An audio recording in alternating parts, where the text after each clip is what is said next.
غلط باتیں کر رہی ہے، تو اس نے کہا فلما رأینہ اکبرنہ وقطعن ایدیہن وقلنا حاشا للہ ما ھذا بشرا ان ھذا الا ملک کریم قالت فذلکن الذی لمتننی فیہ ولقد راودتہ عن نفسہ فاستعصم۔ یہاں دیکھیے یوسف علیہ السلام کے پاک دامنی کی گواہی وہ خود عورت دے رہی ہے۔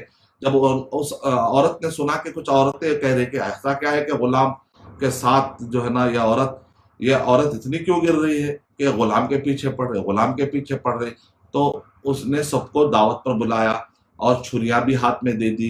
یوسف علیہ السلام کو باہر نکلنے کے لیے کہا۔ وہ خواتین پھل کاٹنے کے بجائے خوبصورتی میں اتنے مئو ہو چکے تھے کہ انہوں نے انگلیاں کاٹ لی۔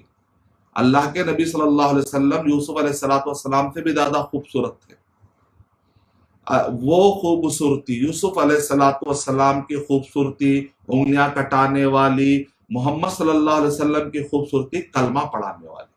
ہم ہر ایک دوسرے نبی کو گراتے اور بڑھاتے نہیں ہیں، لیکن جو فضیلت اللہ نے دی ہے اس فضیلت کو بیان کرنا جائز ہے۔ لا نفرق بین احد من رسلی، ہم فرق نہیں کر سکتے، لیکن تلک الرسل فضلنا بعضهم علی بعض، لیکن فضیلتیں اللہ نے بیان کی، ایک دوسرے کو جو خوبیاں دی ہیں ان خوبیوں کا ذکر کر سکتے ہیں۔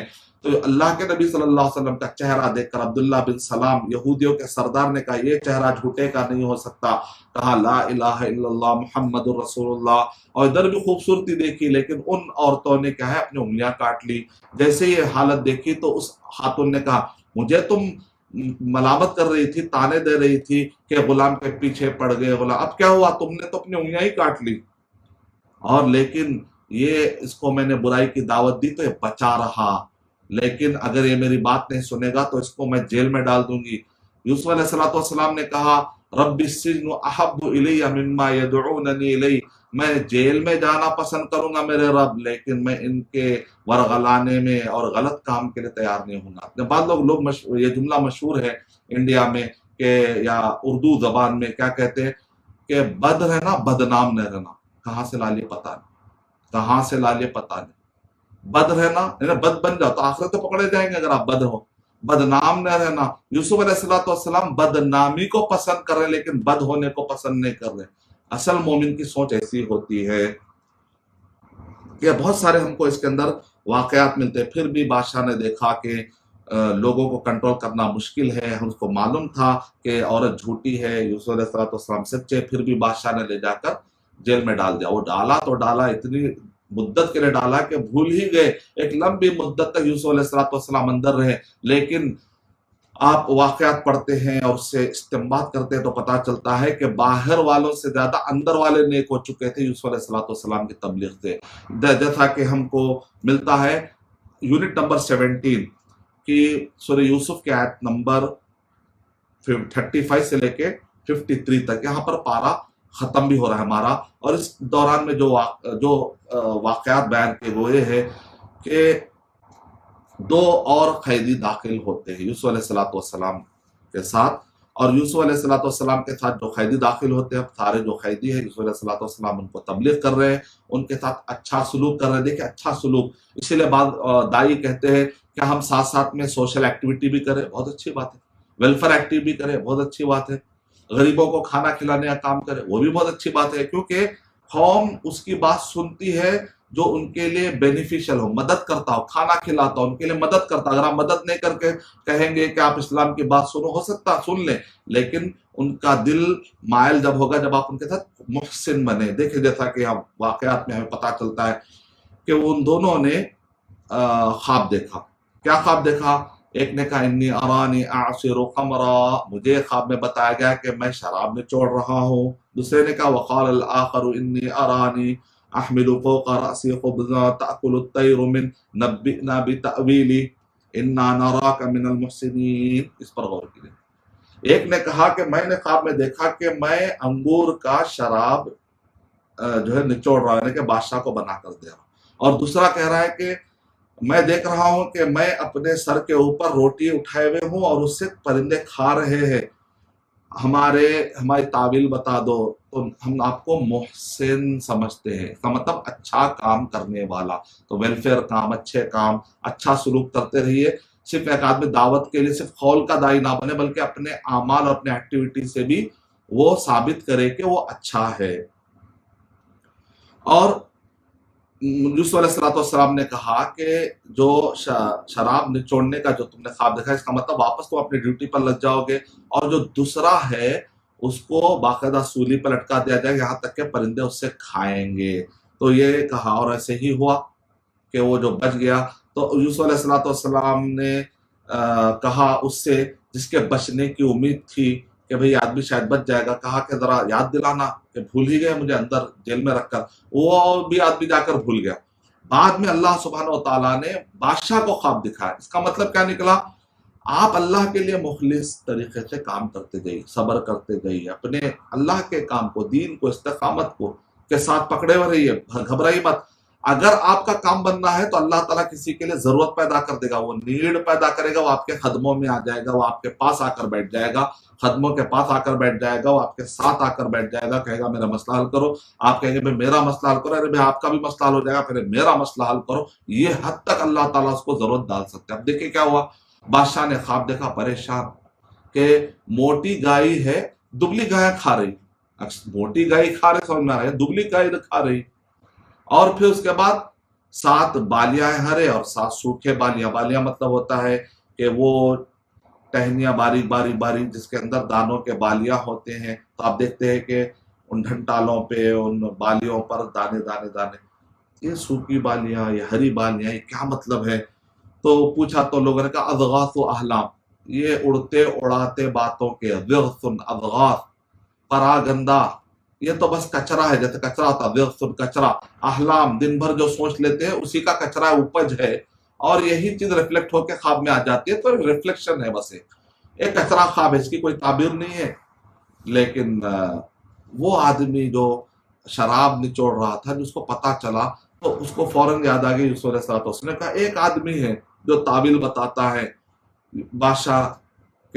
بادشاہ جب جو ہے یوسف علیہ السلام کے پاس اس قاصد کو کہا کہ اس آدمی کو لے کر آؤ، یوسف علیہ السلام کے لیے بڑا اچھا موقع تھا۔ دیکھا آپ نے، اللہ تعالیٰ نیڈ پیدا کر کہ میں بتاؤں گا یہ ساری چیزیں، بلکہ میں تو حکیم بھی ہوں، علیم بھی ہوں، یہ بھی جانتا ہوں کہ کس طریقے سے اناج کو رکھنا ہے اور کس طریقے سے اناج کو پھر واپس دینا ہے، یہ سب چیزیں میں جانتا ہوں۔ لیکن پہلے تصفیہ کیا جائے، وہ عورتوں نے مجھ پر جو تہمت لگائی تھی اس کا کیا؟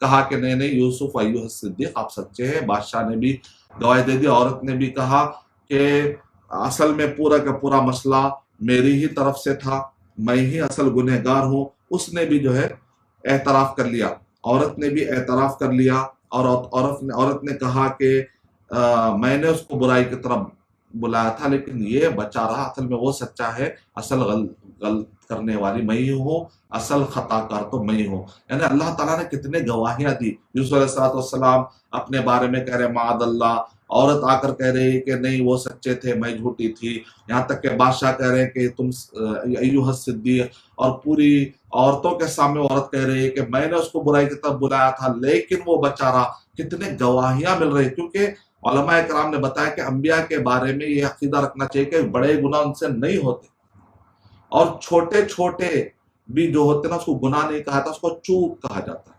اور اسی طریقے سے بڑے بڑے عیب سے ہی پاک ہوتے ہیں، جیسا موسیٰ علیہ السلام کے بارے میں مشہور کر دیا گیا کہ بچپن میں فرعون نے جو ہے انگارہ اور موتیاں سامنے رکھی، تو اکثر بچے کیا ہوتے ہیں انگارے کی طرف ہاتھ بڑھاتے کہ داغ چمک والا ہوتا ہے وہ، تو موسیٰ علیہ السلام بھی لیے اور منہ میں بھی ڈال دیے، تو وہ لکنت اسی ویسے تھی، نعوذ باللہ۔ وہ لکنت کا وہ معنی نہیں ہے جو آپ سمجھ رہے ہیں، یعنی ان کو بات کرنے کے لیے جھجک اس لیے ہو رہی تھی کہ انہوں نے کسی کو مارا تھا سمجھانے کے لیے، تو آدمی مر گیا تھا کہ فرعون وہ باتیں نہ پوچھے گا، وہ اس قسم کی جھجک جس کو آپ کہتے ہیں بات کرتے وقت پر ایک اٹک۔ ایسا نہیں کہ کوئی بڑا عیب تھا، تو بڑے عیب، بڑے گناہ، یہاں تک کہ چھوٹے گناہ بھی نہیں کہنا چاہیے بلکہ چوک جو ہوتا ہے، اور وہ چوک بھی کیوں ہوتی ہے؟ اگر آدم علیہ السلام چوک نہیں کرتے تو پھر ہم کو معافی مانگنے کا طریقہ ہی نہیں ملتا۔ تو انبیاء کرام معافی کے طریقے ربنا ربنا، قرآن میں 40 سے زیادہ مرتبہ ربنا، اس میں ہمارے لیے فائدے ہیں کہ ہم کیسے اللہ کو راضی کروائیں، یہ انبیاء کرام ہم کو وہ راستہ بتانے آئے۔ اگر یہ بالکل چوک بھی نہیں کرتے تو پھر ہم کو معافی بتانے والا کون ملے گا، راستہ کہاں سے ملے گا؟ یوسف علیہ السلام نے تعبیر دیتے ہوئے کہا تھا کہ دیکھیے موٹی گایوں کو دبلی گائے کھانے کا مطلب یہ ہے کہ 7 بڑے بہترین جو ہے سال آنے والے جس کے اندر بارش ہوگی اور خوب کھیتی ہوگی، اس کے بعد 7 قحط والے سال آئیں گے، ڈراٹ، اور اس کے بعد لوگوں کو کھانے کے لیے مشکل ہوگی. تو اب کیا کرنا ہے کہ بالیاں جو ہرے ہرے ہوتے ہیں اور سوکھے سوکھے ہوتے ہیں، بالیوں کو کے اندر ہی چاول کو، اناج کو اگر اسی میں رکھ دیا جائے بالیوں میں دھان کے ساتھ تو وہ سڑتا نہیں، لیکن اس کو نکال دیتے ہیں تو سڑتا، اس کے اندر کیڑا پڑنے کا چانس ہوتا ہے. تو لہذا دھان میں ہی رکھ دیا جائے تاکہ 7 سال کے وقت پر کام آ جائے. بادشاہ کو کہا کہ لاؤ بلاؤ، میں اس کو اپنے خاص کر دوں گا. ٹھیک ہے، خاص تو کریں گے لیکن پہلے مجھ پر پڑی تہمت تو دور کرے.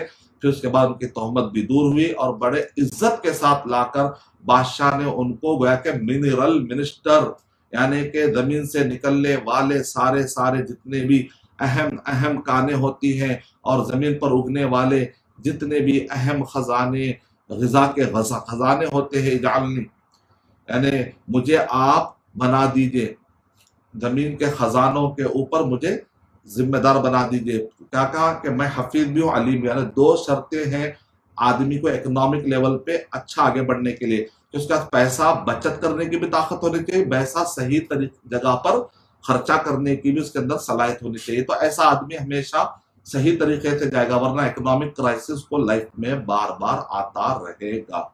اور اس طریقے سے ہمیں واقعات ملتے ہیں. یہاں پر یوسف علیہ السلام کتنے ڈاؤن ٹو ارتھ ہے اور کتنے متواضع ہیں. یہ نہیں کہہ رہے کہ دیکھو میں سچا ہوں، یہ کہہ رہے ہیں، وہ کہہ رہے وما ابرئ نفسی ان النفس لامارۃ بالسوء، میں اپنے نفس کو ایسے ہی میں اپنے آپ کو بری نہیں کر لیتا. نفس میں تو نفس امارہ تو ہے لیکن اللہ تعالیٰ جس کو چاہے بچا لیتا. اللہ کی طرف اچھائی کی نسبت کر رہے ہیں، اللہ کی طرف ہر فضل، ہر اچھائی کی نسبت اللہ سبحانہ و تعالیٰ کی طرف کرنا چاہیے. نفس کی 3 قسمیں، نفس امارہ، نفس لوامہ، نفس مطمئنہ.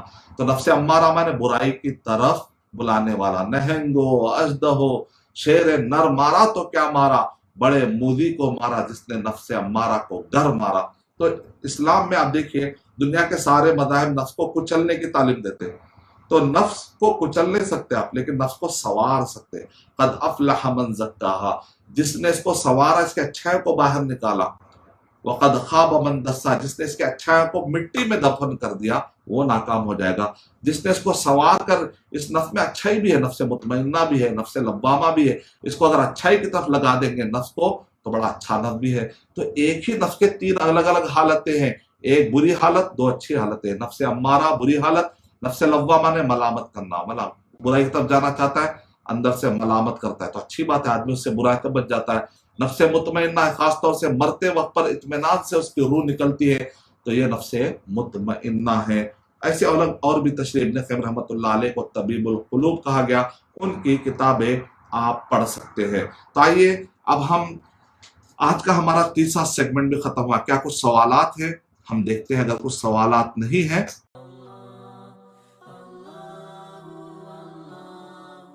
For authentic Islamic information, please log on to www.askislampedia.com.